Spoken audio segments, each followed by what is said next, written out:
వాడి next target నువ్వే అని ఎలా చెప్పగలుగుతున్నావు? డాక్టర్ రమ్య ఫారెన్సిక్ పెథాలజిస్ట్గా వర్క్ చేయగా లాయర్ విష్ణు ఎవిడెన్స్ని అప్రూవ్ చేసిన కేసు, నేను ఇన్వెస్టిగేట్ చేసిన కేసు, క్యాథరిన్ ఎమాన్యువల్. ఆ కేసు మన బ్రాంచ్కి మెయిన్గా అసైన్ అవ్వడానికి కారణం శివానంద్ కేసు వేసి పోరాటం చేయడమే. యా యా యా ఇమాన్యుయల్, అతని భార్య architect couple. Exactly sir. Yeah, బాగా డబ్బున్న వాళ్ళు. క్యాథరిన్ వాళ్ళ ఒక్కగానొక అమ్మాయి. సంతోషమైన కుటుంబం.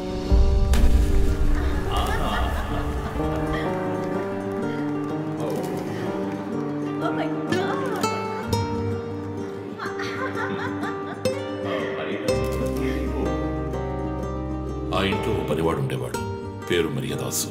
పనివాళ్ళ కాకుండా కుటుంబంలో ఒకటిగా కలిసిపోయాడు. వంట పని చేయడం, ఇంటి పని చేయడం, క్యాథరిన్ని స్కూల్కి డ్రాప్ చేయడం అన్నీ వాడే చూసుకునేవాడు.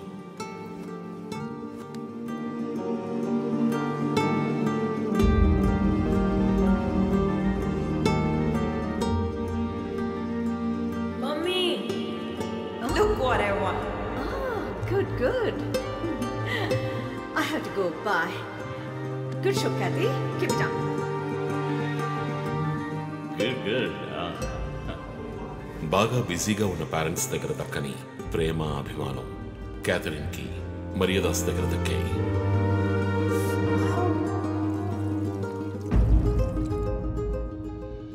కానీ ఒక్క రాత్రిలో ఆ కుటుంబం చిన్నాభిన్నమైపోయింది.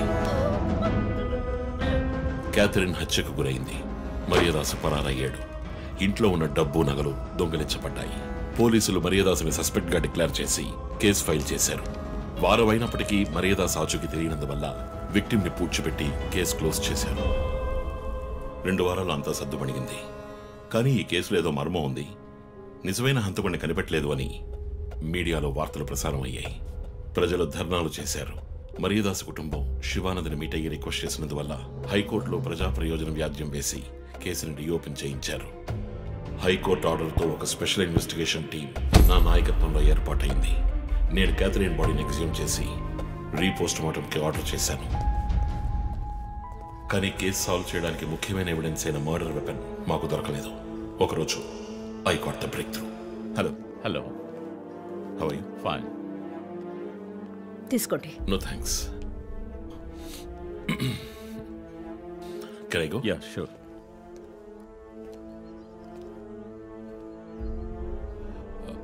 ఓ, మీరు గోల్ఫ్ ప్లేయరా? Yes sir. ఏ క్లబ్లో ఆడుతున్నారు? గచ్చిబౌలి క్లబ్లో. నేను race club player. Just beginner. మీ అంత కాదులేండి. అడిగిన ప్రశ్నలకు మాత్రం ముక్తసరిగా సమాధానం చెప్పారు.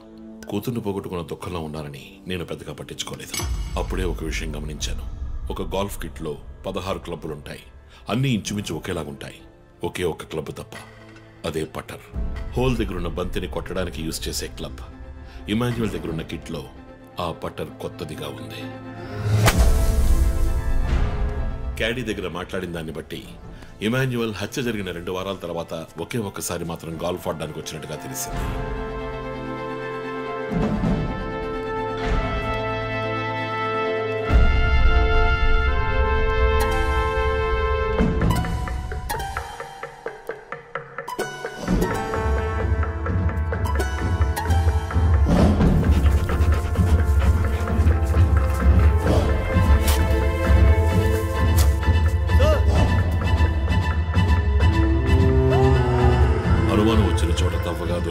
గోల్ఫ్ పట్టర్ మేక్, ఫింగర్ ప్రింట్స్ బట్టి చూస్తే అది ఇమాన్యుయల్ కి చెందిన మిస్సింగ్ పట్టర్ గా తేలింది. ఫోరెన్సిక్ ల్యాబ్ ఎగ్జామినేషన్ లో మేము వెతుకుతున్న మర్డర్ వెపన్ అదేనని నిర్ధారణ అయింది. డిఎన్ఏ రిపోర్ట్ లో 2 ముఖ్యమైన ఆధారాలు దొరికాయి. ఫస్ట్, క్రైమ్ స్పాట్ లో క్యాథరిన్ మాత్రమే కాదు, మరియదాసు రక్తం కూడా ఉంది. సెకండ్లీ, దొరికిన గోల్ఫ్ పట్టర్ మీద ఉన్న బ్లడ్ ట్రేసెస్ మరియదాసువి. సో మరియదాసు మిస్ కాలేదు, మర్డర్ చేయబడ్డాడని కనిపెట్టాను. పెథాలజీ రిపోర్ట్ ప్రకారం ఆ అమ్మాయి చనిపోవడానికి ముందు సెక్స్ లో పాల్గొన్నట్టుగా కన్ఫర్మ్ అయింది. స్పర్మ్ డిపాజిట్ లో ఉన్న డిఎన్ఏ మరియదాసు డిఎన్ఏతో మ్యాచ్ అయింది. కేసు సాల్వ్ చేసేసాం.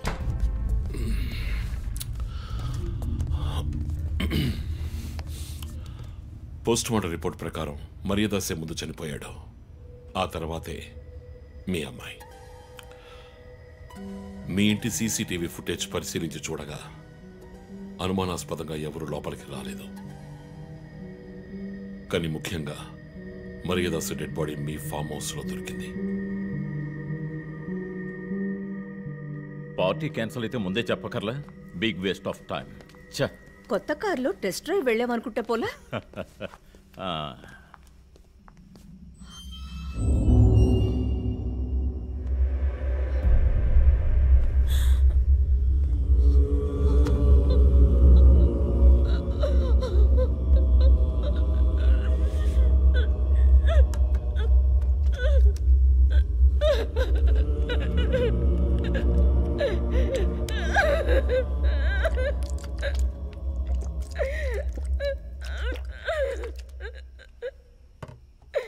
నన్ను క్షమించండమ్మా.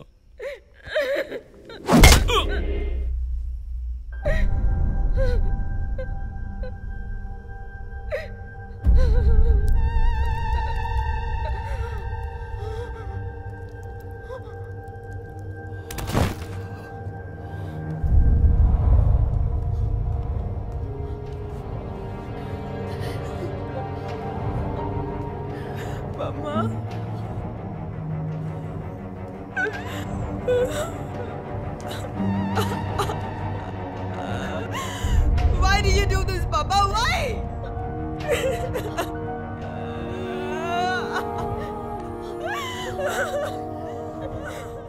నీకేం తక్కువ చేశాం కదా? నీకేమైనా పిచ్చి పట్టిందా? చూడు, నువ్వు చిన్నపిల్లవి. నీ మంచి కోసమే చెప్తున్నాను. అంతా మేము చూసుకుంటాం.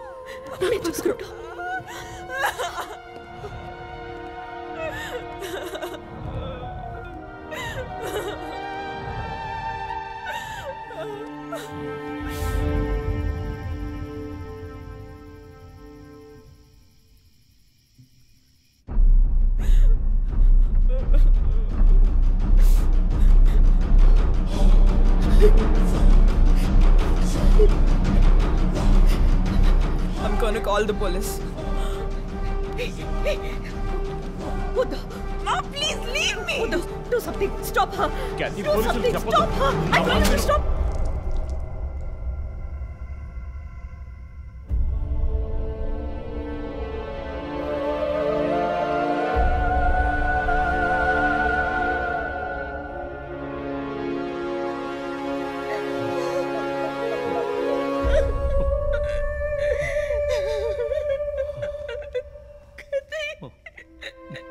ఇమాన్యువల్ సొసైటీలో చాలా గొప్ప వ్యక్తి, హైలీ ఇన్ఫ్లుయెన్షియల్. ఆ హత్యని కవరప్ చేసి క్రైమ్ సీన్ క్లీన్ చేసేశారు. డబ్బు నగలు దొంగలించబడి క్యాథరిన్ హత్య చేయబడిందని కేసు క్లోజ్ చేసేశారు. నేను ఇన్వెస్టిగేట్ చేసిన తర్వాతే నిజాలు బయటపడ్డాయి. సార్, ఒక తండ్రిగా నా పరిస్థితి ఆలోచించండి సార్. 16 ఏళ్ళు నిండని పిల్ల సార్. ఇంట్లో ఉన్న పని వాడితో కోపంలో ఆ పని చేశాను సార్. మరియదాసు రేప్ చేసి చంపేశాడు. ఆ కోపంలో నేను వాడిని కొట్టి చంపేశాను. అలా మీరు రిపోర్ట్ మార్చి రాయండి సార్. ఆల్రెడీ నా కూతురు గురించి ఏమేమి రాస్తున్నారో తెలుసా మీకు? టీవీ ఆన్ చేయడానికి భయపడుతున్నాం. రోజు మీడియాలో నా కూతుర్ని చూపించి రేప్ చేసినట్టు ఎలాంటి ఎవిడెన్స్ లేదు. వాళ్ళిద్దరూ ఇష్టపడే అలా నడుచుకున్నారు. అటాప్సీ రిపోర్ట్ క్లియర్గా చెప్తోంది. మీరిద్దరూ కలిసి ఎవిడెన్స్ని సప్రెస్ చేశారు. డాక్టర్ రమణతో కూడా దీని గురించి మాట్లాడాను. ఆవిడ కలెక్ట్ చేసిన డిఎన్ఏ ఎవిడెన్స్ చాలు మిమ్మల్ని కన్విట్ చేయడానికి. నేను డిఎన్ఏ రిపోర్ట్ మార్చి రాయిస్తాను. నాకు కనెక్షన్స్ ఉన్నాయి. అది నాకు వదిలిపెట్టండి. ఆ శాంపుల్ని బట్టి రిపోర్ట్ మార్చి రాయండి. మీకు ఎంత డబ్బు కావాలన్నా ఇస్తాను. ఇండియాలో, విదేశాల్లో. జస్ట్ అకౌంట్ నెంబర్ చెప్పండి. సార్, మేమిద్దరం సిటీలో లీడింగ్ ఆర్కిటెక్ట్స్. మా రెప్యుటేషన్ ఏం కావాలి? అవమానం sir. We have done right. Yeah, we are done. You have to face the consequences. నా దగ్గరే దాచిపెట్టారు కదా సార్. చెప్పకూడని విషయాలన్నీ చెప్పి ఇలా ఇరుక్కున్నారే సార్.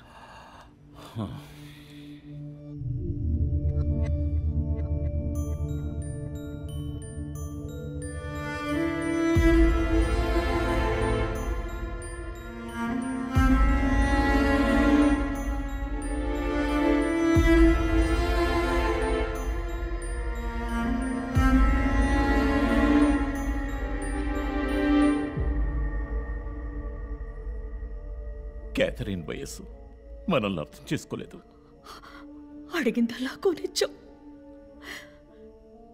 డబ్బు ఖర్చు చేసేవే కానీ కొంచెం టైము ఖర్చు చేసి ఉండాల్సింది.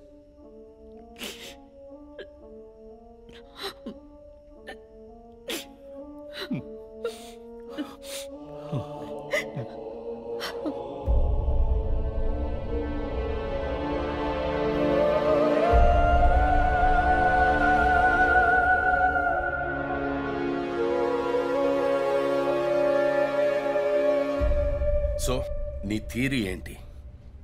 శివానంద్, డాక్టర్ రమ్య, విష్ణు, ఆ తర్వాత నేను, మా నలుగురిని కనెక్ట్ చేసే కేసు ఇది. ఈ కేసు వల్ల బాధించబడ్డ ఎవరో ఒకరే సస్పెక్ట్. ఎవరు? ఆ కుటుంబంలో అందరూ చచ్చిపోయారు కదా. రిలేటివ్స్. వాళ్ళ చావు వల్ల బాధించబడ్డ ఎవరైనా ఒకళ్ళు. వాళ్ళు చచ్చిపోయి 3 ఏళ్ళు అయింది. ఇన్నాళ్ళు లేనిది ఇప్పుడు ఎందుకు జరుగుతోంది? I'm not convinced. Sir, investigation చేస్తేనే కదా sir. Ranjith, I'm sorry, I have to do this. ఇక నుంచి ఈ కేసు నేను తీసుకుంటున్నాను. మీరిద్దరూ నాకు రిపోర్ట్ చేయండి. Sir please sir. నువ్వు పర్సనల్ గా ఇన్వాల్వ్ అయ్యావు. నీ జడ్జ్మెంట్ సరిగ్గా ఉండదు. నీకు పార్కిన్సన్స్ ఉందని నా దగ్గర దాచడమే తప్పు. ఆ రోజు ఏమైనా అయి ఉంటే? సార్, నేను ఇన్వెస్టిగేషన్ లో ఉండి తీరాలి సార్. ఉంటావు, కానీ ఫీల్డ్ వర్క్ లో కాదు. Vandana, I'm ready to meet the press.